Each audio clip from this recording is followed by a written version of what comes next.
My car crashed while I was on duty. I'm in the hospital now. I need emergency surgery. But my parents refused to come sign the consent papers. My father, a university dean, texted me. The faculty gala is important. We can't just leave. Tell the doctors to do their best. So I called my grandfather. 3 weeks later, I held a stack of legal documents in my hands. Documents that would change everything.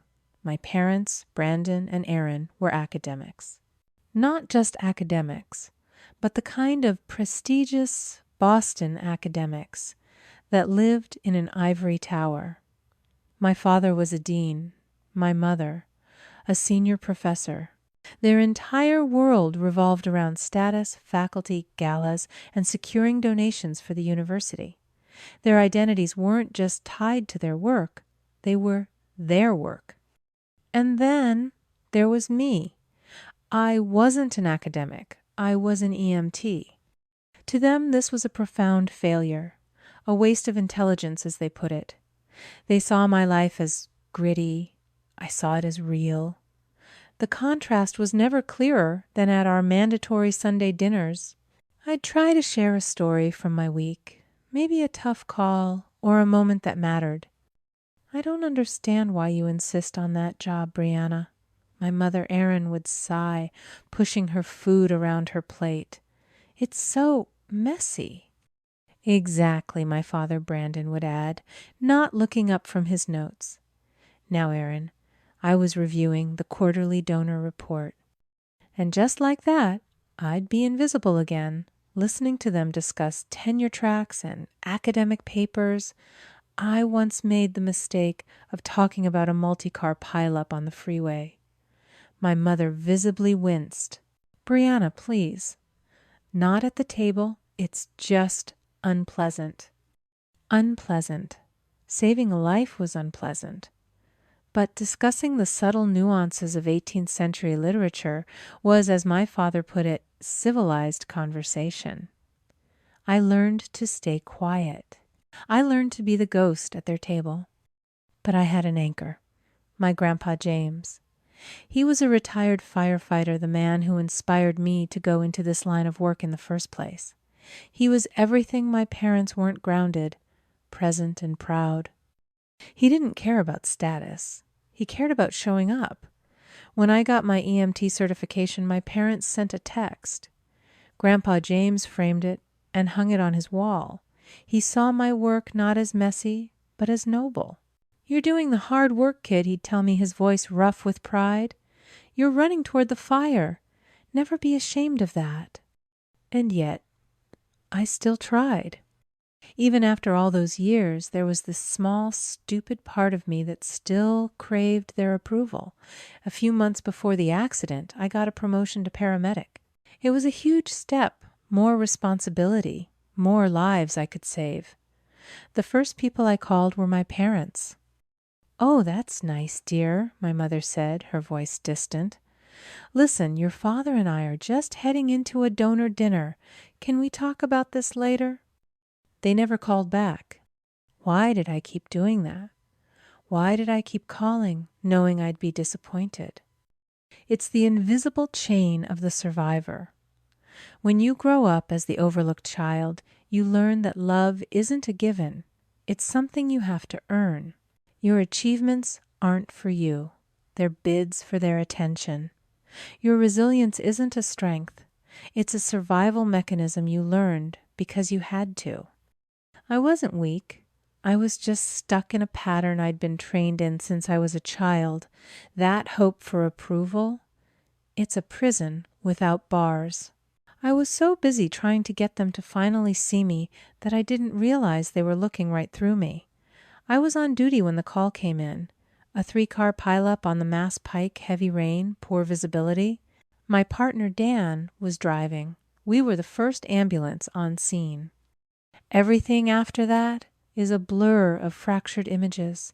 The smell of rain and gasoline, the sound of metal shearing, a truck hydroplaning, crossing the median and hitting us head on.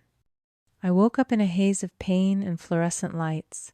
A doctor was standing over me, his face grim. "Brianna," he said, his voice gentle, "you're at Boston Memorial. You were in a bad crash. You're stable, but you have significant internal injuries." He explained the situation. Broken ribs, a fractured pelvis, but the main problem was a complication from a pre-existing condition, a rare medical issue I've had since I was a child. The trauma from the crash had aggravated it, and I was bleeding internally. "We need to operate," he said. "The procedure itself is standard, but given your condition there are significant risks. We need to use a specialized protocol." He paused, and my blood ran cold. "And for this specific procedure, hospital policy requires informed consent from immediate family." Panic, sharp and cold, cut through the fog of painkillers. "My parents," I said. "I need to call my parents." A nurse helped me dial. The pain in my ribs made every breath feel like I was swallowing glass. I called my mother, Erin, straight to voicemail. "Mom, it's me. I'm in the hospital. I was in a crash with the ambulance. They said I need surgery, Mom. It's about my condition. They need you to sign something. Please call me back." My hands were shaking. I dialed my father, Brandon. He picked up on the fourth ring, his voice sharp and annoyed. "Brianna, this is not a good time." "Dad, I'm in the hospital. I was in a crash. I need surgery. The doctor said it's high risk because of my condition. They need your consent." There was a long, heavy sigh on the other end of the line. I could hear the faint sound of classical music in the background. "Brianna, we're literally walking out the door," he said. "We're preparing for the Dean's Gala tonight. This is the biggest event of the year. It's critical for the department's endowment fund. Are you absolutely certain it can't wait until tomorrow?" Tears blurred my vision. "They said it's an emergency, Dad. They said I'm bleeding internally." "Right," he said, his voice distracted. "Well, let me talk to your mother and see what we can. Look, I'll review the situation and call you back." He hung up. I stared at the phone, my breath catching in my throat. He didn't ask if I was okay. He didn't ask what happened. He asked if it could wait because of a party. 3 minutes later, my phone lit up with a text message that would change everything. The text that I already told you about. "Gala is critical. We can't leave. Tell doctors to do what's best." I stared at that text message and something inside me just broke. The pain from my ribs was blinding. But this was a different kind of agony. It was the cold, hard realization that I was utterly alone. My parents, the two people who were legally and morally supposed to protect me, were prioritizing a party over my life. My vision tunneled. The beeping of the monitors faded. I was going to die here in this emergency room because my father was worried about networking. And then a thought cut through the panic. A face.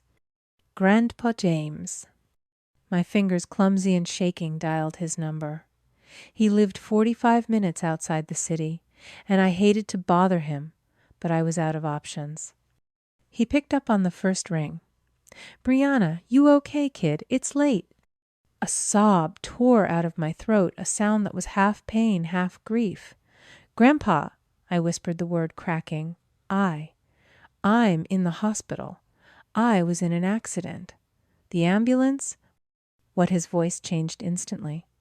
The casual warmth was gone, replaced by the sharp, focused energy of a retired firefighter. "Which hospital?" "Boston Memorial," I cried. I need surgery, Grandpa. It's my condition, the bleeding, and they need consent. I called Mom and Dad, and they. "What did they say, Brianna?" he asked, his voice dangerously calm. They're busy," I choked out. "They have a gala.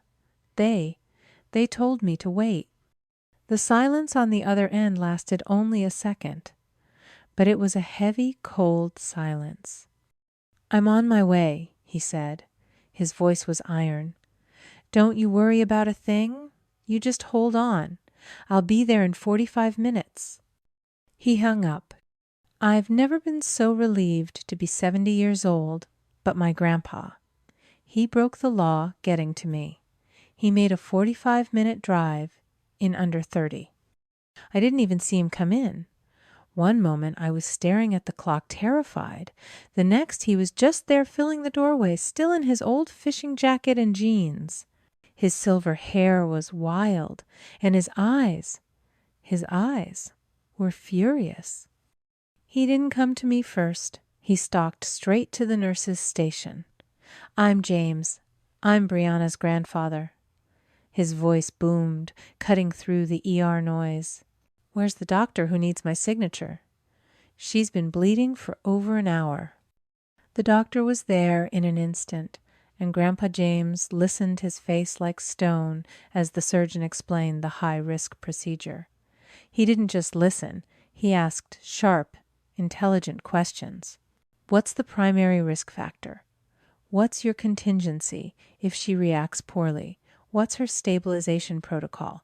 Post-op?" He wasn't just a loving grandfather. He was an advocate. He read the consent forms, every single line, and then signed his name with a steady, determined hand. Only then did he come to my bedside. He gently pushed the hair back from my face, his rough hand surprisingly soft. "It's all taken care of, kid," he said. I was crying again, but for the first time that night they were tears of relief. "You came," I whispered. "Wild horses couldn't have stopped me," he said gruffly. The orderlies came to wheel me to the OR. Grandpa James walked beside the gurney, holding my hand. "I'll be right here when you wake up," he promised, leaning in close. "I'm not going anywhere."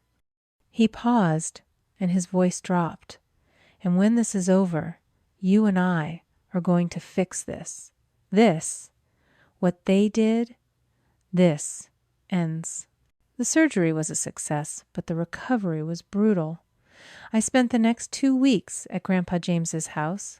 He'd set up a bed for me in his study on the main floor. He handled everything, changing my bandages, making sure I took my medication, cooking every meal. He was in every way the parent I was supposed to have. One afternoon, he was sorting through a pile of my mail that had accumulated at my apartment. He frowned at an official-looking envelope from a private bank. "Brianna," he said, tapping the letter, "whatever happened with that medical trust your grandmother, your mother's mother, set up for you, the one for your condition, I'd almost forgotten about it. My maternal grandmother had passed away when I was 10, leaving me a trust fund. It was $150,000 specifically earmarked for any medical care related to my pre-existing condition. My parents had always managed it, telling me it was invested for the long term and too complicated to access. "I don't know," I admitted. "They've always just handled it." Grandpa James looked at me, his eyes sharp. "After what they just pulled, maybe you should check on that. Complicated to access sounds exactly like something your father would say." A cold knot tightened in my stomach. He was right. I called the bank manager the next morning. My voice was steady, clinical. I was just calling to check the balance on the legacy trust fund in my name. There was a long pause as he typed. "One moment, Miss Brianna. Let me pull the file. Okay, I see the account here. The current balance is $5,112. I thought I misheard him. The line felt very quiet. "I'm sorry. Did you say 5,000? It's supposed to be 150,000. Another pause, this one heavier, more awkward. I see the initial deposit. Yes. But there have been significant withdrawals over the past 2 years. $40,000 to be exact, all authorized by the account guardians Brandon and Aaron. I thanked him for his time and hung up the phone. I didn't cry. The capacity for tears felt like it had been burned out of me in that hospital room. I just sat there staring at the wall. $40,000. They had drained my medical fund. The money set aside to save my life. They had stolen it. And the timing over the last 2 years. That's when my father started pushing for that new university wing. The galas, the donor dinners, the expensive trips to network with alumni. And suddenly I understood. This wasn't just greed. It was the illusion of power. My parents lived in a world where prestige was the only currency that mattered. Their salaries as academics were comfortable, but they weren't Dean's Gala wealthy. Their entire identity wasn't built on what they had. It was built on what they projected. That status, that respectable facade, it was a hollow shell. They had to rent with money. Money for donations, money for expensive dinners, money to look the part, and they had been funding that illusion with my medical trust. They didn't just steal from me. They stole my safety net to pay for their reputation. They weren't just neglectful parents. They were thieves. And my accident. My accident wasn't just an inconvenience. It was a terrifying threat. It was going to expose the very account they had already emptied. Their refusal to come to the hospital, it wasn't just about the gala. They were terrified of the financial questions that would follow a high-risk surgery. They weren't just protecting their party, they were protecting their crime. The cold knot in my stomach turned to ice. This wasn't a family drama. This was a balance sheet. And I was $40,000 in the red. Grandpa James didn't yell. His anger was never loud. It was cold, and it was terrifying. He just stood in the kitchen for a long time, staring out the window at the bird feeder. "This isn't negligence, Brianna," he said, his voice quiet. "This isn't just bad parenting. This is a crime." He turned around his eyes, locking onto mine. The retired firefighter was gone, and someone else was in his place. Someone I'd never seen before. They didn't just take your money. They embezzled it. They committed fraud. They stole from their own daughter, money that was meant to save your life. And they did it to buy status. He walked over to the phone. "I'm calling an old friend." 2 days later, a man named Alan was sitting at Grandpa's dining room table. He was a retired attorney, sharp as a tack, and had the same no-nonsense energy as my grandpa. "This ends now," Grandpa had said, and I was the one who gathered the ammunition. My work as a paramedic meant I knew my way around records. I knew how to be meticulous. I knew how to build a case. For the next week while I recovered, I worked. I got the full bank statements from the trust tracing every single withdrawal. $20,000 here, $5,000 there, another $10,000, all signed off by Brandon and Aaron. I went through my parents' social media, cross-referencing the withdrawal dates with their lives. The $20,000 withdrawal, 3 days before the annual Dean's Gala, they'd been planning for months. The $5,000.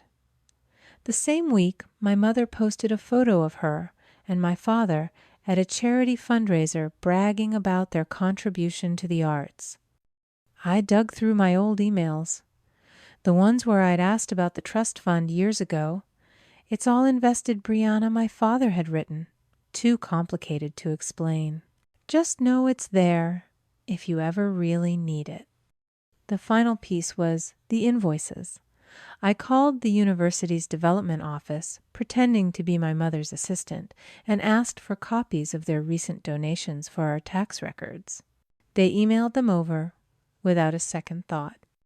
And there it was, in black and white, donations matching the exact amounts and dates of the withdrawals from my trust fund. I laid it all out for Alan. The bank statements, the gala invitations, the donation receipts. He reviewed everything in silence, his face growing more grim with each page. Finally, he closed the folder and looked at me. "This isn't just a family dispute, Brianna," he said. "This is felony embezzlement of a trust fund. It's clean, it's documented, and it's irrefutable." He tapped the folder. "This isn't just an accusation. This is an indictment. They didn't just use you. They used their position as guardians to commit a crime. They left you with no safety net, all so they could look important at a party." Grandpa James nodded, his face set. "Draw up the papers, Alan. Whatever we need." "What do you want?"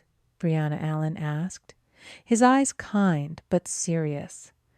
"Do you want to press charges, or do you want a private settlement?" I thought about it. The police. A public trial. My parents in court. "No," I said, my voice cold and clear. "I don't want their money back just to give it back to them.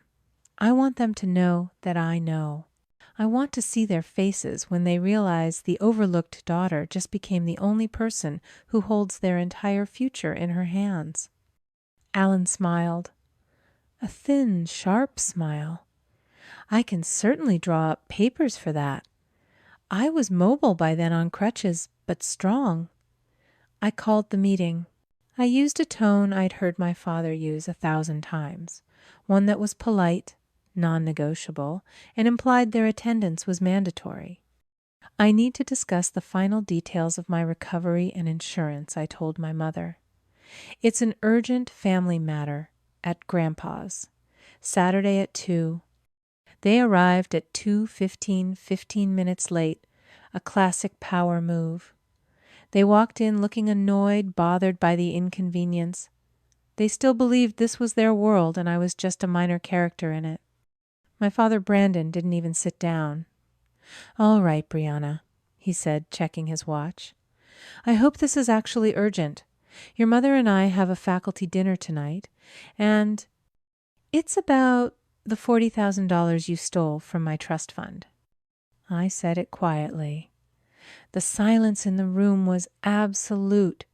It was so quiet I could hear the ticking of the grandfather clock in the hall. My mother's smile froze a grotesque mask of shock. My father, his face went from annoyed to confused to a dark rising red. What did you say?" I was sitting in Grandpa's armchair. Alan the lawyer was in the corner by the fireplace observing. Grandpa James stood by the mantel. "I said," I repeated, my voice as cold and steady as ice, "this meeting is about the $40,000 you embezzled from my medical trust." "Now you listen here," my father sputtered, taking a step forward. "We did not." "You did." I cut him off. "On May 10th, you withdrew $20,000. 3 days later, you made a $20,000 donation to the university's arts fund. On August 1st, you withdrew $5,000. That same day, you hosted the dean's Welcome Back Gala." I didn't raise my voice. I didn't need to. The facts were lethal. I have the bank statements from the trust, and I have the donation receipts from the university. They match. To the dollar, to the day. My mother finally found her voice, a thin, reedy sound. We needed it, Brianna. The pressure, the appearances. We were going to pay it back, my father insisted, his arrogance crumbling into desperation. Once the endowment was secured, once we had a good quarter. It was just a loan. A loan you took from my medical fund, I said. A loan you took without asking. A loan you took while leaving me with $5,000 to cover a condition you knew could become critical at any moment, which it did. This is a family matter, my father tried grasping at straws. It stopped being a family matter when you committed felony fraud, Alan said, stepping forward for the first time. He placed a thick legal envelope on the coffee table in front of them. "This," he said, "is a formal demand for the immediate repayment of $40,000 plus interest. And this," he added, placing a second set of documents on top, "is a permanent legal order effective, immediately stripping you, Brandon, and you, Aaron, of all medical and financial power of attorney over Brianna. You are to have no further contact with her banks, her insurance, or her medical providers. It's all been filed. This is just your copy." My parents stared at the papers. They had walked in here as the deans, the professors, the ones in charge. And in the space of 5 minutes, I had taken every last bit of their power away. My father looked at me, his eyes filled with a rage I'd never seen. But beneath the rage was something new, fear. You can't do this," he whispered. "I just did," I said. "This meeting is over. You can see yourselves out." I heard later through Grandpa James that they had to take out a second mortgage on their precious house, the one that served as the backdrop for all their academic galas. The $40,000 was wired into my new secure bank account 2 weeks later. They tried to call, of course. My mother, Erin, left tearful voicemails about misunderstandings. My father, Brandon, sent a single furious email about destroying the family. I didn't respond. I just blocked their numbers.